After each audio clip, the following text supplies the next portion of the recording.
I knew something was wrong the moment I walked into my parents' house to pick up my 5-year-old daughter, Suffy. The unusual silence hit me first. No pitter-patter of little feet, no giggles, no greeting from my energetic child who usually ran to the door. "Hello," I called out, my steps quickening. "Sophie." My sister Diane appeared from the kitchen, looking oddly composed. "Oh, hey, Sophie's taking a nap." A nap at 5 p.m.?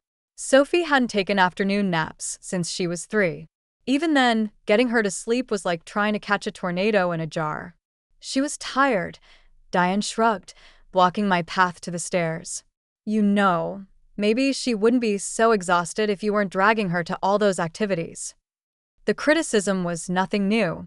Since my divorce 2 years ago, Diane had appointed herself the expert on my parenting choices. According to her, everything I did was wrong, from enrolling Sophie in ballet to working full-time. "Where is she?" I pushed past her. My mother's voice floated up from the basement. "Martha, wait. Let her sleep." But I was already taking the stairs 2 at a time. Sophie lay motionless on the guest bed, her favorite unicorn plushie clutched loosely in her small hands. Her breathing seemed shallow, her face unusually pale. "Sophie." I touched her cheek. She didn't stir. "Sophie, baby, wake up." When shaking her gently produced no response, panic clawed at my throat. I scooped her up, her body limp in my arms. "What did you do?" I screamed. "What's wrong with my daughter?" My mother and Diane appeared in the doorway. "Stop being dramatic." Diane rolled her eyes. "I just gave her something to help her relax." The world tilted on its axis. "You gave her something? What did you give my child?" "Just a couple of my sleeping pills," Diane said casually, as if she was discussing the weather. She wouldn't stop asking about her stupid ballet recital, running around, showing off her twirls. "Someone needed to teach you both about proper behavior." Horror and rage warred in my chest. "You drugged my 5-year-old? Are you insane?" "Martha, lower your voice." My mother stepped forward, ever the peacekeeper. "Diane didn't mean any harm. She just wanted to show you that Sophie needs more discipline." "Discipline." I clutched Sophie closer, her head lolling against my shoulder. "She drugged my child. This is assault." "Don't be ridiculous," my mother scoffed. "It's family. Diane would never hurt Sophie. She's just trying to help." Help. Always helping. Like when Diane helped by telling my ex-husband of every parenting mistake I made, or when she helped by criticizing Sophie's clothes, her activities, her excitement about life. "What kind of pills?" I demanded, already moving toward the stairs. "How many did you give her?" Diane's face flickered with something, uncertainty? Fear? "Just 2 of my prescription sleep aids. She'll be fine in a few hours."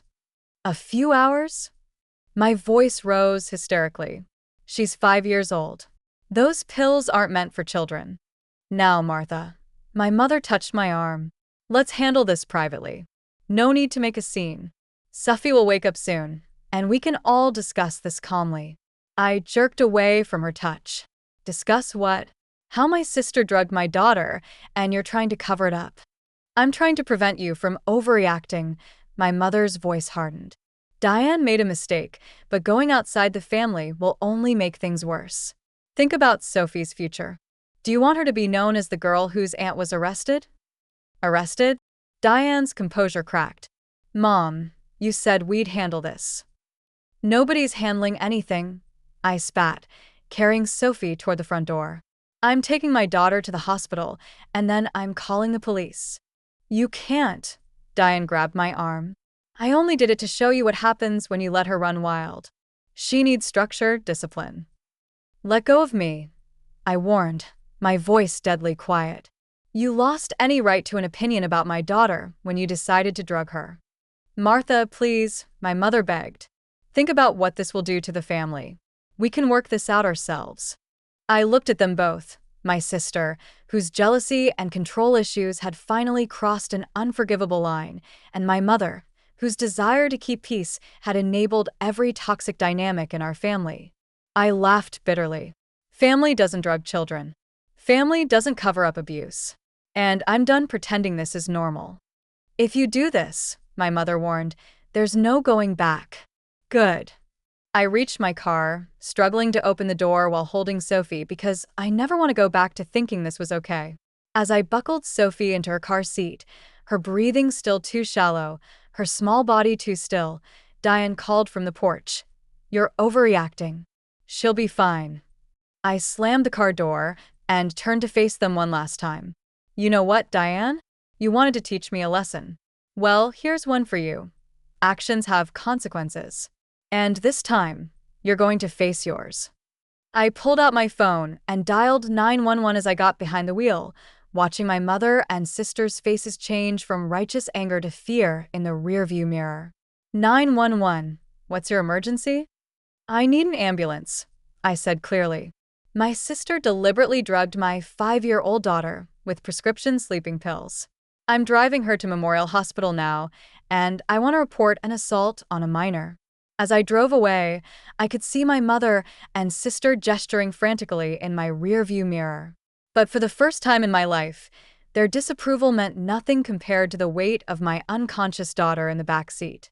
This time, there would be no sweeping things under the rug. This time, I would protect my child, no matter the cost to our so-called family peace. The emergency room erupted into action the moment I carried Sophie through the doors. Within seconds, a team of medical professionals whisked her away, leaving me clutching her unicorn plushie and answering rapid-fire questions from the staff. 2 sleeping pills, prescription strength. About 3 hours ago, my voice shook as I recounted what happened. The nurse's face darkened with each detail. Dr. Patterson, a pediatric emergency specialist, arrived quickly. "We're running toxicology screens and monitoring her vital signs. Mrs. Wilson, I need to be clear. This could have been fatal. Adult sleep medication can cause severe respiratory depression in children." My knees buckled. A nearby nurse guided me to a chair as 2 police officers entered the room. Behind them, I spotted my mother and Diane trying to get past hospital security. "Let us in," my mother demanded. "That's my granddaughter." "Mrs. Wilson." One officer stepped forward while his partner dealt with my family. "I'm Officer Martinez. We need to take your statement." As I described the events, my phone buzzed continuously with messages. "Mom, don't do this to your sister." "Diane, you're destroying everything over nothing." "Mom, Sophie will hate you for breaking up the family." Officer Martinez noticed my distress. "Would you like us to confiscate your phone as evidence?" "Yes," I whispered, handing it over. "They won't stop." A social worker named Miss Torres joined us, her kind eyes radiating confidence. "Mrs. Wilson, given the circumstances, we're implementing immediate protective measures. No one except medical staff, and you will be allowed near Sophie." Through the window, I could see my mother crying dramatically while Diane argued with hospital security. The sight that would have once filled me with guilt now only strengthened my resolve. "Your sister admitted giving the medication to Sophie," Officer Martinez confirmed. "Yes, she was proud of it. Said she was teaching us both a lesson." My voice broke. "My mother wanted to hide it. Said we should handle it privately." Miss Torres made notes. "This suggests premeditation and a pattern of enabling behavior. We'll need to file a formal report with Child Protective Services." A commotion outside drew our attention. Diane had somehow slipped past security and burst into the room. "You ungrateful bitch," she screamed. "After everything I've done to help you raise her properly." Officer Martinez moved swiftly, restraining Diane as she lunged toward me.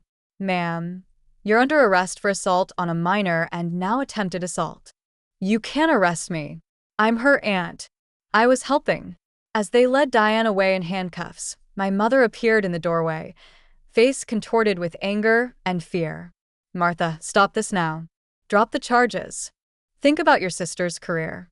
Think about Sophie," she pleaded. "She could have died." I shot back. "She's fine. You're just jealous because Diane's always been better with her than you." Miss Torres stepped between us. "Ma'am, you need to leave, or you'll be removed. I'm her mother, and I'm Sophie's mother." I stood up, finding strength I didn't know I had. "You both lost the right to be near her the moment you decided drugging a child was acceptable." Security finally escorted my mother out, her threats and pleas echoing down the hallway. Dr. Patterson returned with news that made my heart soar. Sophie is starting to wake up. She's groggy but stable, he explained. We'll keep her overnight for observation, but she should make a full recovery. In Sophie's room, I held her tiny hand as she slowly opened her eyes. Mommy, she mumbled. I'm here, baby. You're safe now. Auntie said I was too excited. Said I needed to learn to be quiet. Tears rolled down her cheeks. Did I do something bad? No, sweetheart. I kissed her forehead, fighting back my own tears. You did nothing wrong. Being excited and happy is never wrong. Miss Torres appeared with more papers. Mrs. Wilson, we're filing for an emergency restraining order against your sister and, given their response, your parents as well. We'll need to schedule interviews to document any previous incidents. Previous incidents, like the time Diane had accidentally thrown away Sophie's ballet shoes before a recital, or when she cut Sophie's hair during a sleepover because it was too showy. All the little cruelties I dismissed as sibling rivalry or family dynamics now revealed themselves as something much darker. Whatever you need, I agreed. This ends now. Officer Martinez returned with news that Diane was being held without bail due to the severity of the charges. My mother had been escorted from the premises after attempting to access Sophie's room through another entrance. As the night settled in, I watched Sophie sleep. Naturally, this time, her breathing steady and strong. My phone sat silent in an evidence bag, but I felt no urge to check it. Let them rage and threaten. Let them try to manipulate and guilt me. They'd shown their true colors, and there was no going back. A nurse brought me a blanket and coffee. You did the right thing, she said softly. Not everyone finds the courage to stand up to family. I touched Sophie's cheek, remembering her usual vibrant spirit, her twirls and giggles that Diane had tried to suppress. Some things are worth more than family peace, I replied. Some things are worth fighting for. The nurse nodded, understanding in her eyes. Yes, they are. And tomorrow's another day to keep fighting. 6 months later, I sat in a courtroom watching Diane's sentencing hearing. She'd finally pleaded guilty after the toxicology reports proved she'd given Sophie not 2 pills, as she claimed, but 4, enough to have caused severe harm or worse. My mother sat in the front row, still supporting Diane, still claiming it was all a misunderstanding. She'd spent the past months alternating between threatening me with legal action for destroying the family and sending flying monkeys, relatives and family friends, to guilt me into dropping the charges. None of it worked. The prosecutor stood, presenting the final evidence. Your Honor, this was not a momentary lapse in judgment. Ms. Wilson deliberately obtained prescription medication, crushed it into a child's drink, and watched as that child lost consciousness. When confronted, she showed no remorse, stating she was teaching them a lesson. Diane sat there in her expensive suit, tears streaming down her face, the same performance she'd been giving since her arrest. But I'd seen her true face in that basement room, the satisfaction when she'd watched my daughter lie unconscious. Furthermore, the prosecutor continued, investigation has revealed a pattern of concerning behavior toward both the victim and her mother. We have documentation of multiple instances of tampering with the child's belongings, psychological manipulation, and attempted parental alienation. My mother shifted uncomfortably. She'd been named in the investigation, too, though not charged. The authorities had documented her role in covering up Diane's escalating behavior over the years. The judge, a stern woman in her 60s, studied the papers before her. Ms. Wilson, please rise. Diane stood, her lawyer's hand on her arm. What you did was not just criminal. It was a fundamental betrayal of trust. You used your position as an aunt to deliberately harm a child, not in a moment of passion or confusion, but in a calculated attempt to exert control. The judge's voice was steel. I sentence you to 5 years in state prison, followed by 5 years of supervised release. You will undergo mandatory psychological evaluation and treatment. Additionally, a permanent restraining order will remain in effect, protecting both the minor child and her mother. My mother's wail echoed through the courtroom. Diane's composed facade cracked, showing the rage beneath. "This is your fault," she screamed at me. "You ungrateful, attention-seeking." "Remove the defendant," the judge ordered, and bailiffs led Diane away. Outside the courthouse, my mother made one last attempt. "Martha, please. She's your sister. Family forgives." I turned to her, feeling oddly calm. "You know what, Mom? Sophie forgave me for letting this happen for so long. That's the only forgiveness I needed." "You've ruined everything," she spat. "I'll never forgive you for this." "I know," I replied. "And I'm finally okay with that." Later that evening, I watched Sophie at her new ballet studio, twirling with abandon, her face bright with joy. After months of therapy, she was finally dancing again, her confidence returning bit by bit. "Mom," she called, running over during a break. "Did you see my pirouette? Miss Adams says I'm getting better." "You're amazing, sweetheart." I hugged her, breathing in the scent of her hair, feeling her solid and warm and alive in my arms. "Is Aunt Diane going away for a long time?" she asked suddenly. "Yes, baby. She can't hurt you anymore." She nodded, thoughtful. "And Grandma? She's not allowed to see us either, right?" "Not until she understands what she did wrong. Like when you have to sit in timeout to think about your actions." I smiled at her simple wisdom. Exactly like that. After ballet, we went home to our new apartment across town. Sophie's room was decorated with dancing butterflies and fairy lights, a far cry from the sensible decor Diane had always insisted children should have. As I tucked her in, Sophie asked, "Mom, are you sad about not having a sister anymore?" I sat on the edge of her bed, considering how to answer. "I'm sad about not having the sister I wish I had. But I'm not sad about protecting you. Like how you're my protector in the story we made up?" "Yes." Just like that. After she fell asleep, I sat in our small living room, looking at a new message from my mother. "Diane's lawyer says she can get out early with good behavior. You can still fix this. Family should stick together." I deleted the message without responding. On my wall hung Sophie's latest art project, a drawing of us as superheroes, standing tall and strong. "The Brave Girls," she titled it, with a rainbow arching over our heads. My phone buzzed again, but this time it was Miss Torres, the social worker who'd become a friend. "Heard about the sentencing. How are you holding up?" "We're good," I texted back. "Really good." And we were. We lost a family, but gained ourselves. Sophie was dancing again, laughing again, being a child again. I was standing taller, speaking louder, being the mother she deserved. Some would call it a sad ending, a family torn apart, relationships severed. But sitting there, listening to my daughter's peaceful breathing from the next room, I knew better. This wasn't an ending at all. It was a beginning.